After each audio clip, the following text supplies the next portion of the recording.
You know, Minneapolis is in the middle of a very serious mathematical crisis. For years, the downtown commuter, that downtown skyline, that was subsidizing your neighborhood. But that subsidy is rapidly drying up. As these downtown towers go quiet, the downtown commuter stays home, that tax burden shifts. And the law is very clear. If the skyscrapers don't pay, the homeowner must.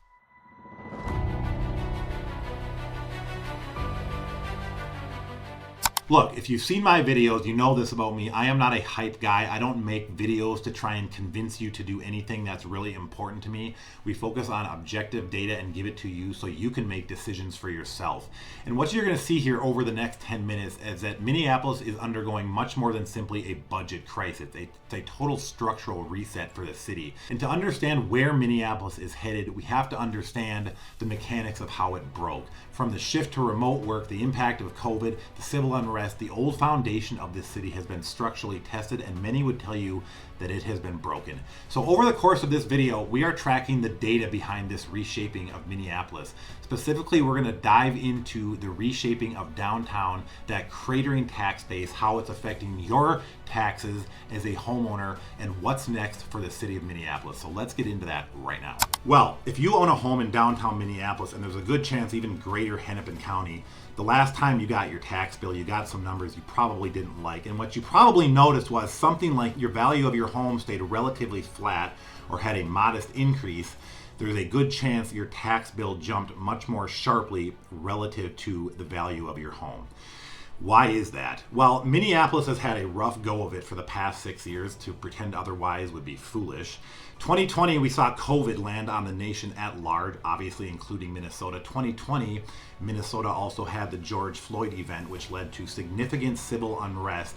And that event alone, depending on the data set you want to look at, caused anywhere from $500 million in damage to our city on the low end to well over $1 billion on the high end, again, depending on the data set you're looking at. And this civil unrest had another effect beyond just the dollars. It created this feeling, a perpetual safety gap that lingered long after a lot of this civil unrest has stopped. People felt hesitant, unsafe to return to the downtown core of Minneapolis. And what we really saw as a result was a major flight out of the core and to the suburbs. Major employers didn't miss this. People like Target vacated nearly 1 million square feet of downtown office space because the math changed.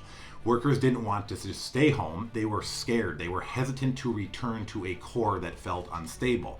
Even now, in 2026, as we deal with the fallout of continued uncertainty, downtown foot traffic still hovers around 60 to 70% of pre-pandemic levels. And yes, the recent ice surge definitely didn't help that. Here's how this breaks down, though, and really affects the residents and us taxpayers. Okay, according to the Minneapolis City Assessor Office, downtown commercial values fell 9.5% in 2025 alone. The story gets worse, okay? That is part of a massive 22.5% total decline in just the last 2 years alone. How much is this? Well, to put a dollar sign on it, according again to the Minneapolis City Assessor's Office, that is roughly $2.7 billion in total property value that poof evaporated off the city's books alone since 2023. That's obviously a problem. Here's what you need to understand. In Minnesota, commercial property is taxed at a rate double that of your own home. Commercial property is taxed at 2% for Class 3A versus 1% for Class 1A residential property. Commercial property is being taxed at basically double the rate of your home. So for decades, here's the rub, those office towers downtown acted as a massive subsidy for our schools, parks, things like that, offsetting and absorbing a lot of that tax burden off the homeowner. That is what has changed. That today is what is evaporating. Some examples for you. Look at the Ameriprise Financial Center. This thing was a freaking disaster, my friends. It sold for $200 million back in 2016. In early 2025, this thing sold for $6.25 million. That is a 97% collapse in value.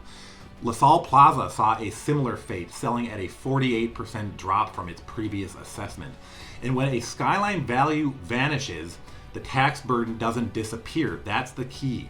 That tax dollars has to come somewhere, and what it does is it shifts over to the homeowner. Again, according to the Minneapolis City Assessor's Office, in 2020, homeowners were carrying 47% of the city's tax capacity. Today, we're carrying 53%, and there are projections showing that number could climb as high as 56% in 2030 unless we do something about it. My name is Chris, by the way, if we have not met. This is what I do. I am a lifelong Twin Cities resident myself, business partner, team. We help people make a move here every single day. We also shoot these cute little videos to keep you guys up to date on what's happening here. If anything you see here piques your interest, you have questions, comments, even sarcasm, contact info is all right here. It is also down below the video. Do not be afraid to reach out and drop me a line. Let's keep it moving right along. Well, is the city going to just sit back and let this happen? I think that's the question a lot of us locals want to know, and anyone out of state considering a move is probably wondering the same thing. What the hell's the plan? So we're going to talk about that, and what we're going to see, what we are seeing, is a fundamental pivot happening in the greater design and plan of Minneapolis. What we are seeing is a shift. We are seeing a shift from a commuter-based economy, meaning an economy base where people are coming downtown to work, maybe have some lunch and drive home. We are seeing a shift to a residential economy, and that's just what it sounds like. Instead of people commuting downtown, they're actually living there. And frankly, it's working. To put this in a little bit of perspective, as of early 2025, the Minneapolis Downtown Council confirmed that the residential, keyword residential, population of downtown hit a all-time high, yes, all-time high of over 60,000 people. And to put that in a little bit of perspective, that means our downtown core now has more permanent residents than some pretty big heavy hitter metro suburbs, places like Edina, Minnetonka, Apple Valley. And then this is not a fluke. I'm going to put some data here up on the screen and talk you through it a little bit. What this is a massive shift in construction. Since 2020, downtown has seen the delivery of approximately 9,200 new residential units. Projects like the record-breaking 11 Tower and RBC Gateway have fundamentally changed the skyline from cubicles to condos. And we aren't done. Moving through 2026, there are over 5,000 additional units currently in the construction pipeline across the core, according to Cushman & Wakefield's latest market report. And we're seeing places like North Loop absolutely explode. I'm going to get off topic just for a moment, but you know, that's one of these shifts that we have seen. We've seen pockets of the city that used to be the vibrant core, places like Uptown, that energy has really shifted over to places like North Loop. So this is also just a bit of changing geography. Back to the topic. So this is the only way to stop the tax bleed that we are seeing in Minneapolis. A vacant office building at a 2% tax rate will eventually have its taxes appealed down to almost zero because it's not producing any income. Now, let's contrast that to a fully occupied residential building at a 1% tax rate. And I get it, 1% is nowhere near as good as 2%. Just hang on for the video a little bit longer. I'm going to get to that. But an occupied office building with a 1% stable tax base provides a stable, permanent tax floor that cannot be offshored, it can't be moved to the suburbia for work, and it can't be replaced by a damn Zoom call. So what we are doing is we are building a city that people live in, not a city that people just drive to, and we're going to take a look now at what that effect is going to be. So here's where we're going to really take a hard look at things, and you skeptics out there are right. If commercial tax property is generating revenue at a pace 2 for 1 compared to residential property, it doesn't really work to simply move in residents downtown, because again, you're going to lose half that revenue. So we have to look at something I'm going to call the multiplier effect. Now, this is why the city is aggressively pursuing adaptive reuse. Minneapolis currently ranks 6th in the nation for office to residential conversions. In 2024 alone, as an example, we added 574 new apartment homes solely through conversion of unused office space, outpacing cities like New York, Detroit, and Denver in our efficiency here. As an example, take the North Star Center. This was a $250 million project, and this was a transformation, turning a once dated office block really into a mixed use engine of apartments, hotels, and retail. Even as that parts of this project continue to evolve, it represents really the blueprint of what the city is after, shifting from single-use buildings to 24-hour destinations. Here's where we're going to start talking about the multiplier effect and why these residents have the ability to make up that difference in tax burden, tax gap, whatever you want to talk about it. So number one, these downtown residents, yes, they pay property taxes, again, at a lower rate than commercial properties. We're going to acknowledge that at about half the rate, so we still got a big gap. Here's where things get interesting. The old model of Minneapolis was a commuter-based. You drive downtown for work, maybe you have lunch that day or a coffee, you drive back home. The point is you don't live there and you're not spending a whole lot of your discretionary income there. Now flip the script to someone who actually lives permanently downtown. Unlike that commuter who might buy a coffee and then leave, these 60,000 plus residents are the reason that our local sales and entertainment tax base are showing signs of life. In Minnesota, for example, the entertainment live sector, driven by venues like the Armory and the nationally renowned First Avenue, these things are generating $2.4 billion in economic output.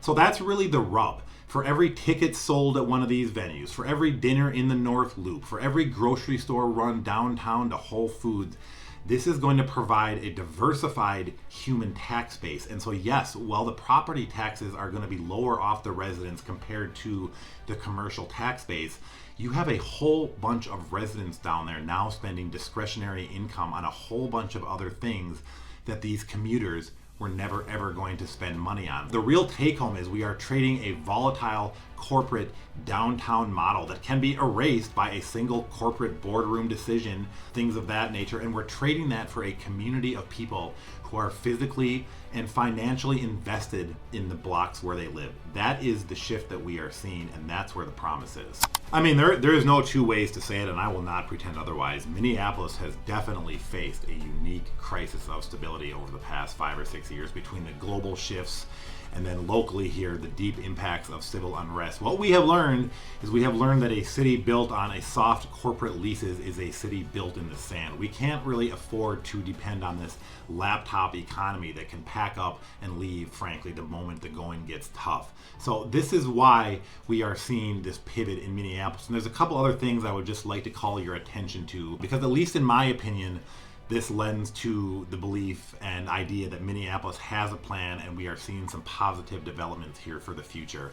One of these things is the $1.1 billion Northwind Aerospace Complex going down. Yes, admittedly not in Minneapolis, but just south of Minneapolis down in Rosemount. This is going to be, it's billed as the leading state-of-the-art hypersonic testing facility in the nation.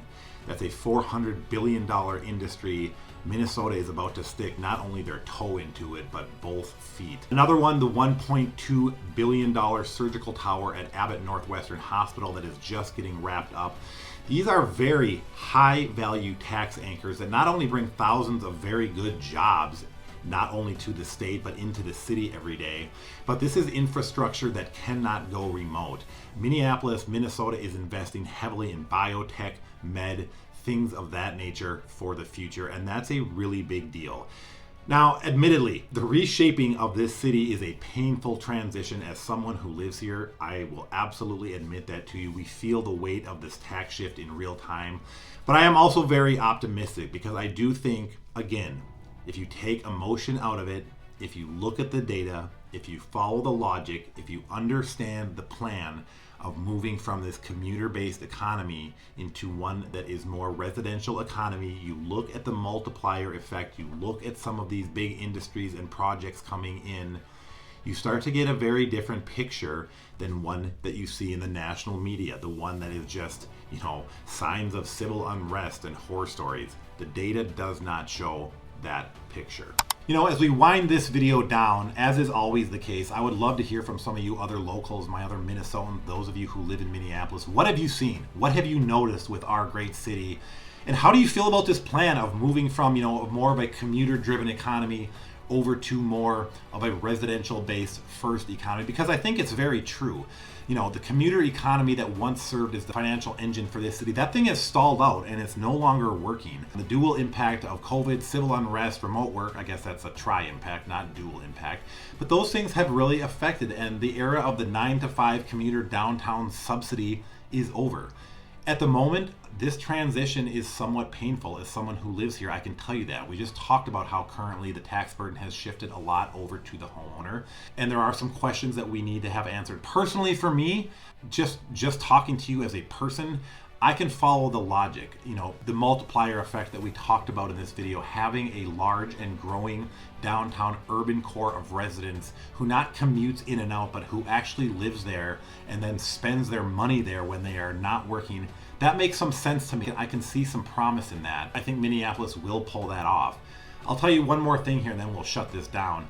I spend a lot of time sifting through data, as you might imagine, to make these videos. And I will tell you two things that I feel very comfortable about saying here on camera.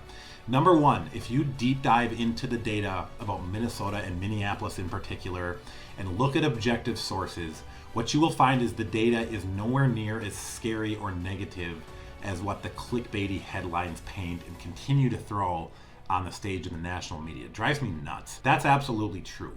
The second piece is the data will also tell you we still have some unanswered questions and Minneapolis still has some things to figure out. Both of those things are absolutely true. Maybe I'm a homer. I'm optimistic. I've done enough of this research. I've lived here. I know how resilient these people are. I do think Minneapolis is going to pull through this. And I think what we're going to see specifically with downtown Minneapolis in 2026 is this is really the year Minneapolis stops building for commuters and people passing through this city and really starts doubling down for the people who call it home. Just my 2 cents.